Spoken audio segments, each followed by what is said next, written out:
నిలవడం ఒక అద్భుతం. ఈ ప్రగతి ప్రస్థానాన్ని కొనసాగించే క్రమంలో నేడు 2019-20 ఆర్థిక సంవత్సరానికి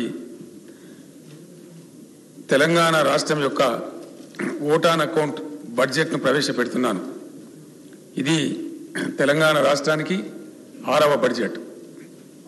2014లో రాష్ట్రం ఏర్పడినప్పుడు అన్ని రంగాల్లో వెనుకబాటుతనం ఆవహించి ఉంది.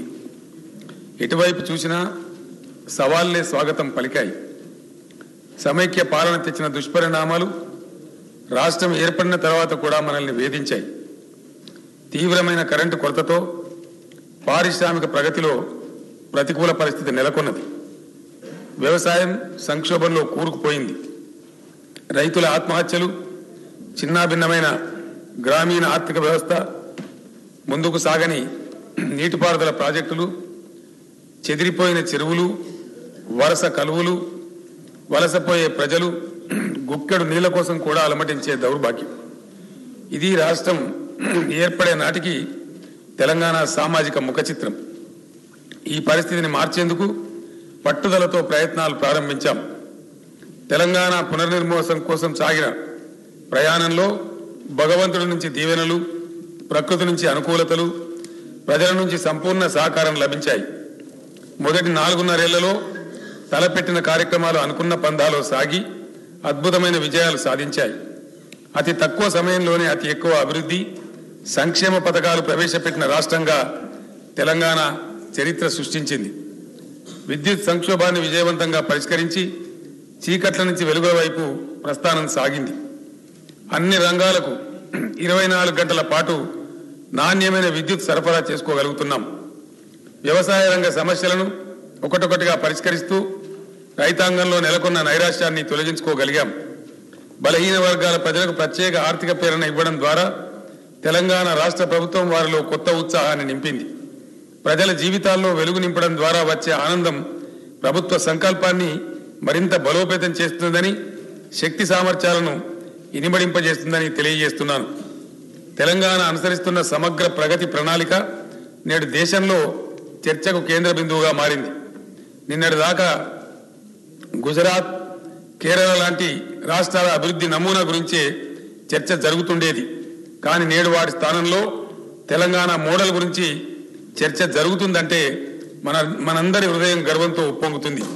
కేవలం మేనిఫెస్టోలో పేర్కొన్న కార్యక్రమాల అమలుకు పరిమితం కాకుండా పేర్కొనని అనేక కార్యక్రమాలు కూడా అమలు చేయడం ద్వారా ప్రభుత్వం కొత్త రికార్డులు నెలకొల్పింది. ఇవాళ తెలంగాణ ప్రభుత్వం అమలు చేస్తున్న ప్రగతి సంక్షేమ కార్యక్రమాల ఫలాలు చవి చూడని కుటుంబం ఏది రాష్ట్రంలో లేదనడం అతిశయోక్తి కాదు. అందుకనే గత ఎన్నికల్లో ప్రజలు టీఆర్ఎస్ పార్టీని అత్యధిక మెజార్టీతో మళ్లీ గెలిపించి ప్రభుత్వంపై తమకున్న అచంచల విశ్వాసాన్ని వేణువుల్లా చాటారు. సమైక్య పాలన చివరి 2 ఏళ్లలో అనగా 2012-13, 2013-14లలో తెలంగాణ ప్రాంత జీఎస్డీపీ వృద్ధి రేటు దేశ సగటు కన్నా తక్కువగా ఉండేది.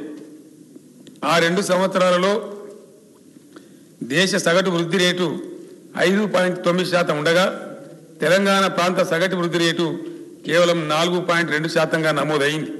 అయితే తెలంగాణ రాష్ట్రం ఏర్పడిన తర్వాత 2018-19లో వృద్ధి రేటు 2 రెట్లు కన్నా ఎక్కువగా అంటే 10.6%గా నమోదైంది. 5 సంవత్సరాల అనతి కాలంలో ఈ చెప్పుకోదగ్గ అభివృద్ధి మా ప్రభుత్వ విధానాలకు, పనితీరుకు నిదర్శనం. ప్రస్తుత ధరలలో రాష్ట్ర స్థూల దేశీయ ఉత్పత్తి వృద్ధి 2016-17లో 14.2% ఉంటే 2017-18లో 14.3%కి పెరిగింది. ఇదే ధోరణి కొనసాగిస్తూ 2018-19లో తెలంగాణ 15% వృద్ధి సాధించనున్నది.